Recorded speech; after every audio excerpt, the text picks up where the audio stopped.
Okay, so now what we've got then between pages 61 and 62 in your booklets is we've got a 2-mark definition of social change process. We've got a few kind of like examples tracing back in history of social change that has occurred. And what you've got now on page 62 is the entire process of how that actually occurs, beginning with initiation by a minority group, establishing a new social norm within the majority, leading into obedience where the government imposes some sort of new ruling. Now, as I mentioned in the previous part of this lesson, the exam questions in this area are typically worth 6 marks. Sometimes they can be attached to a stimulus, which we're going to consider in the next section of the lesson.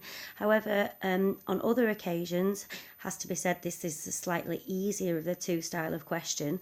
It would just be to outline social processes involved in social change, this bit here, when it's not attached to a stimulus.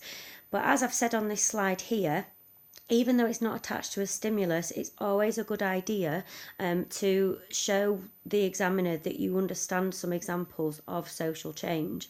So the two that we're going to focus on is the suffragette movement, all right, so that's what this image here depicts, and also the civil rights movement, concentrating mainly on Rosa Parks, who is considered by many, along with Martin Luther King, to kind of be the pivotal figure in terms of that civil rights movement taking place.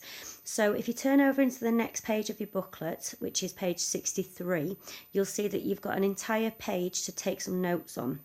Now at the bottom of here, you can see what I would like you to focus in on. The first video that you're going to watch is the suffragette movement video.